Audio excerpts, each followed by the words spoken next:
Ladies and gentlemen, the Toronto Raptors finally made a trade. They did it, folks. They finally made a move, a blockbuster move at that, with the New York Knicks, the same team that they are currently in a legal battle with.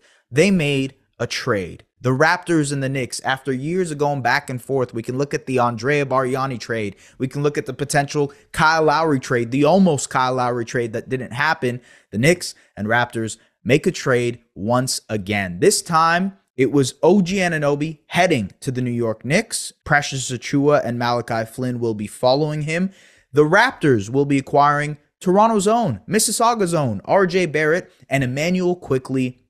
Very, very feisty, awesome guard out of Kentucky, who I know Raptors fans will fall in love with. And they also got a 2024 second round pick. They now have a pick in this draft coming up. It's a second round pick via Detroit, which means the pick will, in all likelihood, given Detroit's record, be from 31 to 34, depending on where they land in the standings. So the Raptors get a second round pick, a pretty high second round pick this year. They get Quickley, a budding star, in my opinion, in this league. And they get RJ Barrett, who is a solid rotation / starter player for an NBA team. So how do we break this down? I guess my instant reaction here, my instant takeaway is that the Raptors actually made a trade. And I know that's funny to say out loud because it's like, what do you mean? Teams always make trades. Teams always do things. But the Raptors have been, I guess, edging, if you will, in a certain way, just because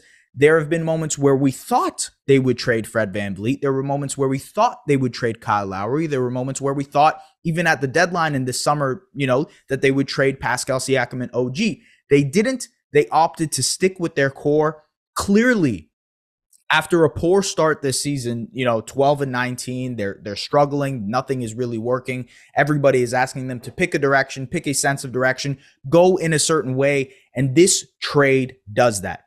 Moving off of OG Anunoby, who is an expiring contract, he's expected to make a lot of money this summer, is essentially, from the Raptors' perspective, why they did this was because they expected that OG was not going to be re-signing with the Toronto Raptors, that there were going to be more prospects, more people out there, more teams interested in OG, and they didn't want to have another situation on their hands where they got outbid, just like they did this summer with Fred VanVleet and the Houston Rockets. So essentially, they are saying it was pretty clear that OG was not going to be re-signing with the Raptors this summer, and so they went out and they traded him somewhere that potentially has an opportunity to re-sign him. I think the Knicks will inevitably re-sign him. We'll see. I'm sure there will be other suitors regardless. But from the Raptors' perspective, why they did this was because they had an indication, whatever that indication might have been, that OG was not going to be re-signing with this team this summer. They made the most out of it by getting 2 players plus a pick out of it, including Precious Achiuwa and including Malachi Flynn. There is some context here into why the Raptors did that. First of all, Precious Achiuwa is also extension eligible this summer. So, maybe there was indication there that he might not want to re-sign with the team. The other side is Precious has been a wholly inconsistent player through his 3 or 4 years. He has shown glimpses, nay, flashes of an incredible defender, great two-way player who can put the ball on the floor, a nice big man who can drive the ball, make decisions, etc., etc. But it's been very, very inconsistent so far. There are nights where he doesn't look like an NBA player, but there are nights where he looks like he might end up becoming an all-star. The wide range of varieties with Precious Achiuwa were so high.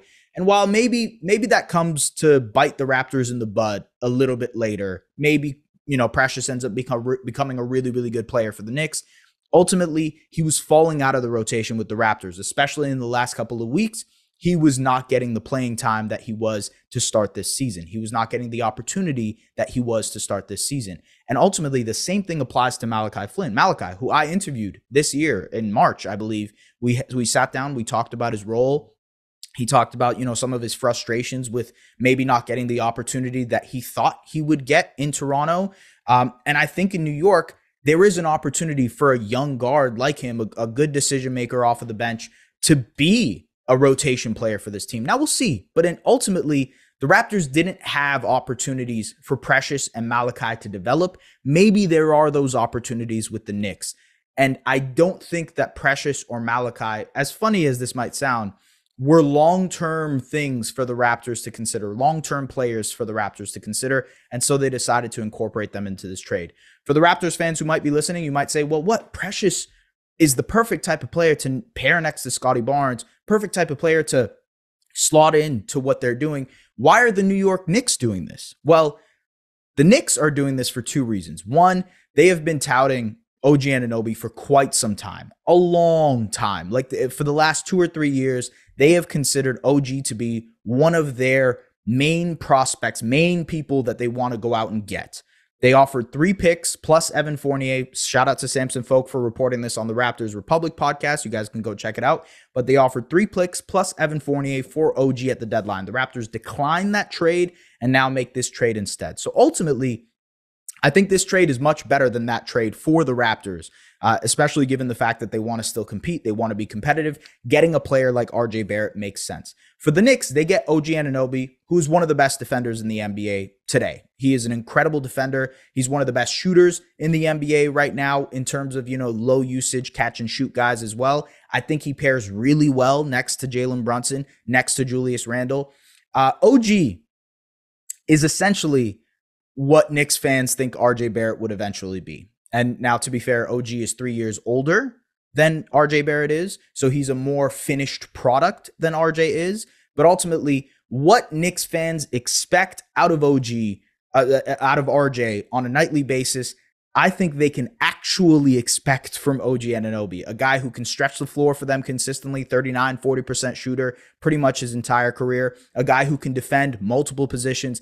Their defense now, eventually, when Mitchell Robinson gets healthy next year, is going to be just dynamic. It's going to be incredible. So the Knicks did this for that, but they're also betting that Precious Achiuwa is going to be a part of their rotation, especially because Mitchell Robinson is out the entire season. Robinson, their starting center for the year. Now they have another big man that they can throw into the rotation, and I actually think Precious is going to help them out a lot this season, depending on where they slot him in, what Tibbs sees for him ideally, and maybe Malachi gets an opportunity with the Knicks as well. I think there is a world in which he sort of makes more sense on their roster versus the Toronto Raptors roster, and so that's why the New York Knicks did it. So why did the Raptors, what do Immanuel Quickley and RJ Barrett mean for the Toronto Raptors? We could talk about the second round pick and what that might mean. That just means the Raptors will get another prospect into their, system, if you will, this season. So I'm not sure about that. We'll see what happens around draft time. That's a conversation for the draft. What do RJ Barrett and Immanuel Quickley mean for these Raptors? One, you're giving up 3 players for 2, but arguably 2 players that will eventually either be better or are currently better. OG, I think, is the best player in this trade. He is the best prospect, the best guy that's being moved in this trade, but it can quickly, no pun intended, change that, in my opinion, because I think given where Immanuel Quickley was in the Knicks rotation, he was averaging about 20 to 25 minutes a game. He wasn't getting enough playing time, but his per 36 numbers were insane. He was averaging 20 points, 5 rebounds, 5 assists on nearly 40% shooting from the field in these per 36 numbers. I think there is a very, very legitimate case that Immanuel Quickley will become a star in Toronto. And so the Raptors are betting on that to happen. You look at a guy like Tyrese Halliburton, right?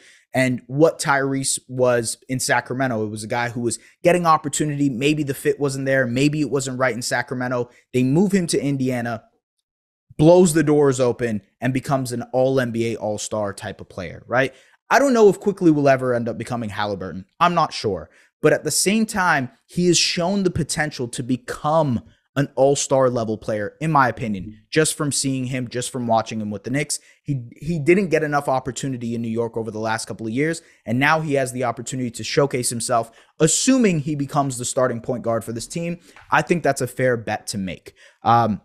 Quickley is a restricted free agent this summer, so you have a little bit more control of that asset also. So let's say a team offers Quickley a deal this summer. The Raptors have the ability to match that contract, and so they can keep Quickley if they want to. And that is why I think it's a really, really big win for the Raptors there, because they get a guard, right? a guard. They were so desperate for guard play, and Quickley is the perfect type of guard to pair alongside their franchise player in Scotty Barnes. And I think that's the big win here for the Toronto Raptors, in the sense that they get a guard who they can see long-term alongside Scotty. Maybe he turns into a star, but right now he's already pretty good enough to be a starter in this league. And so I think you're looking at this from a risk assessment perspective and say, this deal was about OG for Quickley, essentially, right? And then the Knicks go out and get Precious and Malachi, two guys that they hope they can turn into rotation players as well. Meanwhile, the Raptors also get RJ Barrett, who in my opinion is a rotation player right now, has been a starter level player for the Knicks for the last 4 or 5 years. And while he is a wholly inconsistent player, I just wrote a piece on Raptors Republic about RJ, about his story, how he's become one of the pillars of Team Canada. He is a player who is young. He's 23 years old, right? Has shown flashes of being a consistent 3-and-D type of starter for you, has shown stretches where he can be a really good shooter, has shown stretches where he can be a really good defender, but has never really put it all together for a one great season from him. He has been a near 20-point per game scorer for his entire career, which is crazy to say, but he has been a very, very effective scorer in the league pretty much his entire career. The thing that you want for RJ is putting it all together and becoming more consistent.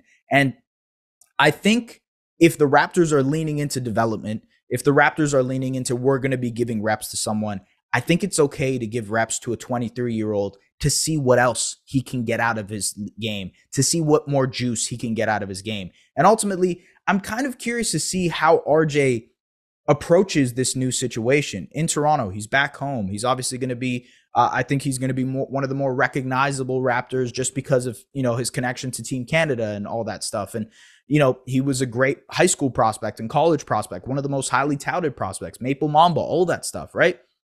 I think there's a world in which maybe this is the appropriate change of scenery for him to really break out and become a good player in this league. He has stretches where he is a good player. He's never been able to put it together for an entire season. So the Raptors are betting on that as well to a certain extent. And while RJ was the salary to make this happen, I think they are also saying, well, hey, if RJ can become a consistent starter, a consistent rotation player for us, then that's us getting two players who have high upside in Quickley and RJ. And maybe we can turn those guys into something more than they are today. That is the bet that the Toronto Raptors are making right now. That is why they did this trade. From the Knicks perspective, you got to love what OG brings to the New York Knicks. Just a stout defender. They were already an incredible defense this year. He adds a level of dynamism on the defensive end. He's going to be able to guard the best player on any given night. They now have a matchup for in the playoffs when they guard Jason Tatum. They have a matchup for when they want to guard Joel Embiid. They have a matchup. This is a guy, OG, who can actually guard 1 to 5 and do so pretty comfortably. So the Knicks have a Swiss Army knife of a defender now, a guy who can knock down shots. And this was their piece. This was the guy that they wanted to go out and get for multiple years, who they think can pair well next to Brunson, next to Randall. And I just think that's a huge win for New York. Taking off my Raptors hat and looking at OG. OG obviously has become an NBA champion. He's hit a lot of clutch shots for the Raptors. He's had really, really big moments in the playoffs for them. He shows up in the playoffs pretty consistently. His jumper has been a huge part of that reason. If you can squeeze any more juice out of his on-ball game, which maybe they can, maybe the Knicks offense allows him to do that a little bit more. I think there's a world in which the Knicks look back at this trade and look at it as maybe the next stepping stone to them eventually becoming a championship contender, because that's the next step for New York, right? They have Brunson, who is an all-star level player. They have Randall, who's an all-star and all-NBA level player. They now add OG, who fits like a glove with that team. Hopefully you get a healthy season of Mitchell Robinson. Hopefully you have Dante DiVincenzo and Josh Hart, who are really good rotation players for you. Quentin Grimes maybe becomes a really good rotation player and rotation piece for you. And so you look at that team and you look at the assets that they still have. They still have a couple of these young prospects that they can move. They still have a lot of picks that they can move as well. And the Knicks are in a position to potentially go out and get that next big star. So we'll see what happens. We will ultimately, I'm really curious to see how New York looks. I'm going to be tapped into a lot of Knicks games now because I want to see how OG fits in with this team. But, I understand that a lot of people are here to talk about the Raptors side of things. And from the Raptors side of things, as much as you hate to see OG go, and for some of you, as much as you may hate to see Precious go, I think ultimately this is the type of thing that makes sense for the direction, the future of the Toronto Raptors. They were so desperate for guard play. They were so desperate to find and especially a young guard that they can pair alongside Scottie Barnes. And I really do think that Immanuel Quickley is that. If he isn't, if in the next 4 or 5 years, I'm looking at Quickley and saying, oh, well, maybe I overestimated him, I'll eat crow on that. That's fine. But from what I've seen in the 2-3 seasons that I've been watching Immanuel Quickley, I really do think that he is a star in the making. And I think in Toronto, he has that opportunity. He has the usage available to him to eventually become a star. And so that's sort of why I think this is a win for both sides. The Knicks take that next step towards championship contention with adding a guy like OG. The Raptors find more roster balance. They find a guy who they can pair alongside Scottie long term. And I think this brings up the second part of this equation, which is what will happen with Pascal Siakam. They have until today, literally today is the final day for the Raptors to trade Pascal if they want to and be able to essentially give him that window. Extend Pascal and have it be available so that they could trade him once free agency starts in 6 months. If they don't extend him today, then that means that assuming that they don't extend him, they most likely will trade him before the trade deadline. I am not sure which way the Raptors will go in that direction, to be honest with you. I haven't the faintest clue. I have no sources when it comes to that information. The one thing that I can tell you, the one thing that I can source for you and give you true hard stuff that I've heard from multiple people is that the Raptors have tried on multiple occasions this summer and this year to trade Pascal Siakam. There were deals on the table with the Atlanta Hawks, with the Indiana Pacers. None of those deals happened. Obviously, Michael Grange has confirmed that for us from Sportsnet. He's written multiple articles talking about that as well. None of those deals happened because either Siakam wasn't willing to re-sign there or the Raptors weren't getting enough for what they wanted. And so I'm unsure where the Raptors will move from here, but I am a little bit more confident in the long-term vision because of Scottie Barnes, because of Immanuel Quickley, because you now have some sort of vision in mind for how this team wants to play moving forward. And also, it's a big bet on Scottie, to be honest with you. I think it's a big bet on the shooting leap that he's made this season. RJ isn't the most consistent shooter. If he slots in as a starting two guard for you, there's a little bit of shooting and spacing issues there. And I'm kind of curious to see how they do that. But ultimately, this is a huge, and I'm sorry, I apologize. I know whoever is going to be watching this saying, this guy says ultimately all the freaking time. I do say ultimately. It's my crutch. It's my crutch word. I think this is eventually going to be a big bet on Scottie Barnes becoming the star that he's looked like so far this season. The shooting leap has been massive. That plays a factor when you want to pair him next to Pascal maybe in the future or next to RJ and Quickley and all that stuff. Having Scottie be the shooter makes you a little bit more confident in whatever vision you're building. Having a guy like Quickley means that you want to pair Scottie next to him. Those ghost screen actions where Quickley is the guard, he pops out, he can either take the shot or he's going to attack a closeout, find extra shooters. I think it's just going to be so great for the Raptors to have a guard like Quickley. And yeah, I mean, the Raptors finally made a trade, ladies and gentlemen. That is it. That is my initial reaction to this thing. I have to sort of let it digest a little bit more and see how they are going to be able to approach this next vision, this next iteration of the team. I'm very curious to see how it all goes down, how Quickley looks, how RJ looks with the Raptors, even from the Knicks side, how OG looks with the Knicks.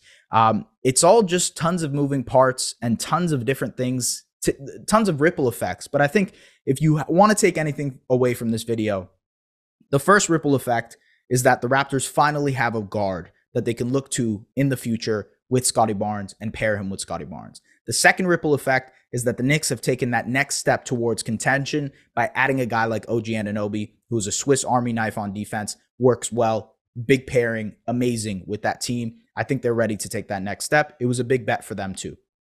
The third ripple effect is the Raptors now have opportunity to give some of their young guys a little bit more reps as well. Maybe Grady Dick gets more minutes now, right? Because they've lost 3 players. Maybe there's opportunity for Jalen McDaniels to get more minutes now. So who knows? We'll see. That's ripple effect number 3.